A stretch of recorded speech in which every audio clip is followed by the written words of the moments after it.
Hello, and welcome to the Elizabeth Seer and Personalities of the Tarot podcast, where I discuss the energy of the moment through astrology and tarot.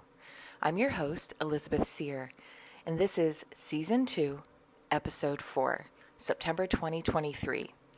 We'll be covering the last decan, or last third, of Virgo for September 12th to the 22nd. This period is covered by the trump, or minor arcana energy, of the Ten of Coins, also known as the Ten of Pentacles. I'm going to discuss one of my personal faves, the Queen of Swords. She incorporates the last third of Virgo through the first 2/3 of Libra, September 12th through October 11th or 12th, right in there. Always give a day or so on either side of astrological dates.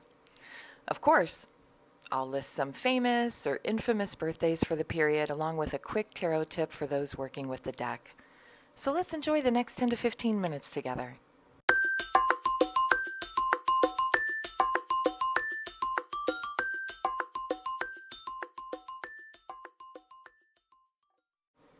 Okay, let's discuss the end of Virgo. Quick refresher, the entire sign of Virgo is covered by the Hermit in the major arcana. So Virgo is a great period for seeking seclusion while doing some soul searching. But now with Mars and Venus both moving forward, it's time to begin coming out of that self-imposed hibernation and share with the world again. The first portion of Virgo was also covered by the Eight of Coins during that August Virgo time, and the Nine of Coins covering September 2nd through the 11th. The court card for those first two decans of Virgo was the King of Coins. But the Ten of Coins is September 12th to the 22nd, and wow, what a great period to be in right now. It also just so happens that Mercury will go direct during this time on the 15th of September. And if you're like me, you will be glad to be out of this Mercury retrograde. Holy cow, I've had so many people reach out to me and tell me that last week was really, really tough. Now, those born during this time, at least when they're showing off their bright side, have the ability to more easily accumulate health and wealth through their incredible energy and effort. If the shadow side of the personality is present, and be honest with yourself, everyone has a dark side. We just don't always show it or share it with our out loud voice. Now, someone born with Ten of Coins energy shouldn't allow fear of lack or quarrels over money to impede their path to personal success. They must first work on the foundation to create a lasting structure and then not allow success to go to their head. I call this the workin' for the man card because you must conform to somebody else's ideas, rules, or traditions to receive a paycheck. Or you might have to be disciplined to achieve your desired health effect through following the rules for health with proper nutrition and exercise. So for those of all signs, during the end of Virgo, Ten of Coins period, you may see your efforts pay off now, coming to a place of material and physical health or security. It's a great time to work on creating an orderly life for you and your home. Follow through and discipline are key here. Tens are always a culmination of the suit, and this is the culmination of Earth, which is really everything physical. So your money, your home, your job, your bank account, property, and even your physical health and well-being. But remember, achievement of health or a comfortable lifestyle doesn't mean you then give up the work. Although these things may no longer be a goal, you don't want to see them slip away through laziness or avoidance. Keep up the effort now so the foundation you created doesn't slip out from under you.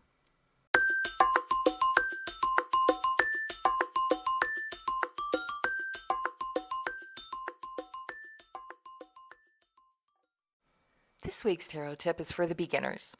When I began my journey over a quarter century ago, that sounds a lot longer than over 25 years, but I had to say it.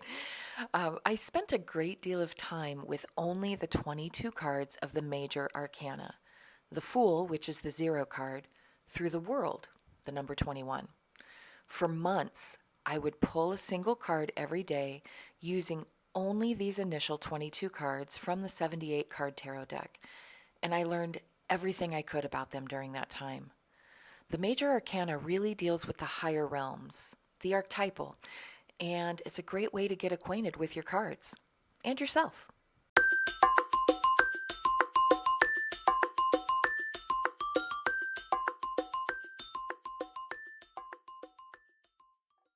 Now we get to discuss one of my favorite times of year, the time of the Queen of Swords. This queen ushers in fall or autumn, covering the last third of Virgo and the first 2/3 of Libra from September 12th to October 11th, 12th. Like I said earlier, always give or take a day or so on either side of astrological dates. The suit of swords is all about the air signs, Libra, Aquarius, and Gemini. Air signs typically work with the intellect, reason, and communication.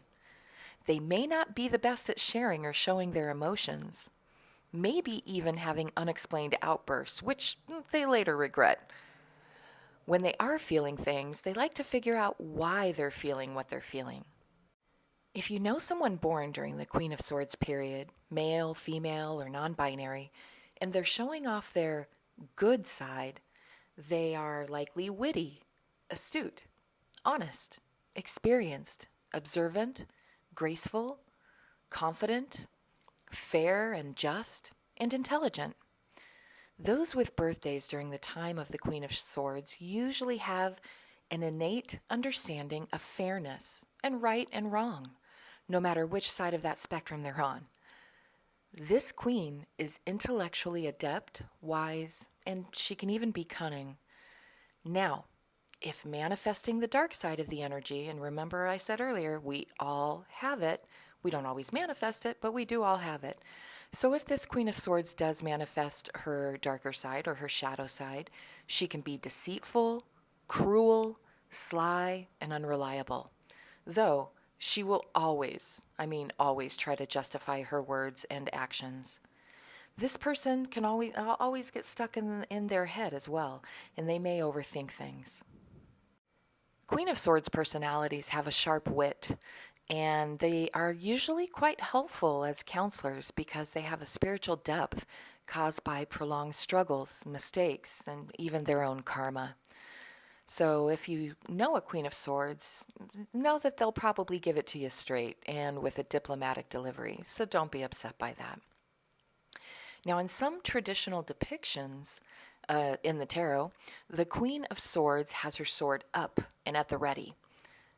During air sign times, which are times of swords, it's good to cut away or cut out those things which aren't serving the highest good for everyone around. So for those of all signs, the time of the Queen of Swords, again, September 12th to the 11th or so, October 11th or so, is a really great period to clear away that which no longer serves you. Find humor in the situation and figure out the life lessons you're getting from it. It's time to adapt, integrate, and communicate logically. Reassess and rearrange your thoughts and processes. Make sure you know the facts and take responsibility, doing what's right and fair when it's time. Don't be afraid to let things go which simply aren't working.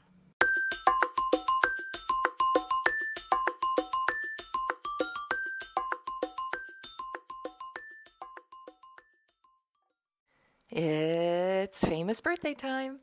Here's a random list of famous or infamous late Virgo characters and celebrities born September 12th through the 22nd. As always, this list doesn't mean I agree or disagree with a person's words or life choices. It's simply to educate on that late Virgo personality, giving you the opportunity to compare public personas with their tarot and astrological correlations, for bad or good. Oh, also a quick note.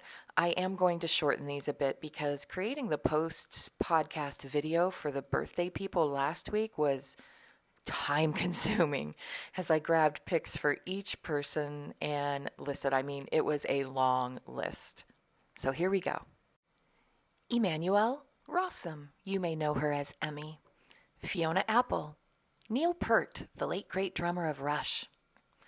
And only one of the greatest rappers of all time, Nasir bin Olu Dara Jones. You may know him as Nas.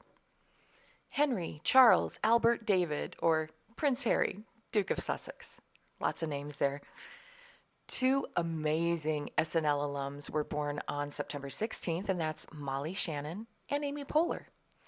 Oliver Stone, Cass Elliot, Nick Jonas, the late great blues man B.B. King, Cassandra Peterson, you might know her as Elvira, Jason Sudeikis, another SNL alum, James Gandolfini, who will always be remembered for his amazing portrayal of Tony Soprano, Jimmy Fallon, another SNL veteran, Adam West, the OG Batman, Stephen King, Bill Murray. Okay, I may have to do a special SNL episode of this podcast where I compare the personalities of those who worked on SNL.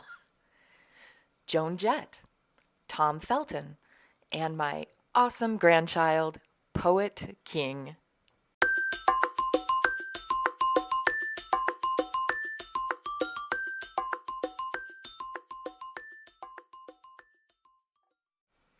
As we wrap this up, I just wanted to remind you that we are still in that Mercury retrograde phase, and it's ending the 15th of September, but with that shadow period always on the end and the beginning of those Mercury retrogrades, it's really more like the 20th or so before it's really a good place for you to sign contracts, buy technical items, things like that.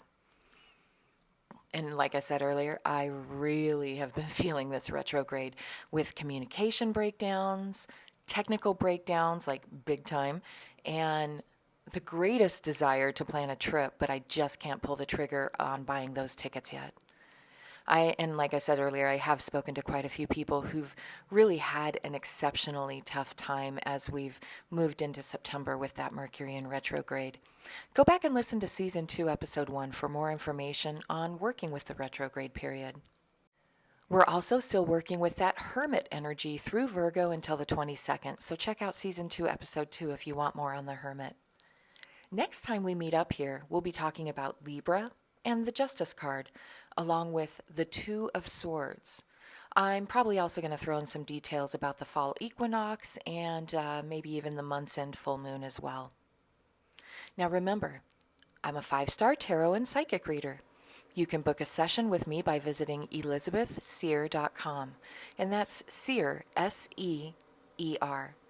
I also have links to my book, Ex Libri Tarot from the Library of Tarot, which is great for those who are beginning their tarot journey. It can be purchased through Amazon. And I'm also an oracle and tarot creator. Last year, I released the Lenormand Seer Oracle, which is available as a casting oracle or in card format. I do love them both. I use them both pretty regularly, too. And I'll be releasing my Seer's Casting Tarot later this month, after that Mercury retrograde. I got the final production pieces, and that tarot casting board is absolutely gorgeous. Once Mercury retrograde is over, you'll have that chance to purchase.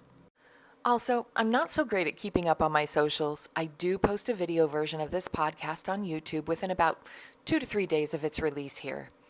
I also have informative tarot videos and some cool information on my Lenormand Seer Oracle up on YouTube, my Instagram, and TikTok. Now, if you're interested in different readers or types of readings, check out my team at Chicks with Spiritual Gifts. Kimmy, Lindsay, Sheila, and I work with Terry's sister, Nikki, to continue Terry's legacy of reading for others and sharing our spiritual gifts with the world. You can visit chickswithspiritualgifts.com for more information or to schedule a reading with one of our fantastic intuitives. I really hope you've been handling things okay through this Mercury retrograde in Virgo. We're almost through it, so we're almost to that other side, and we're almost into fall. Now, you've been listening to Elizabeth Seer, and I'm grateful for this time with you.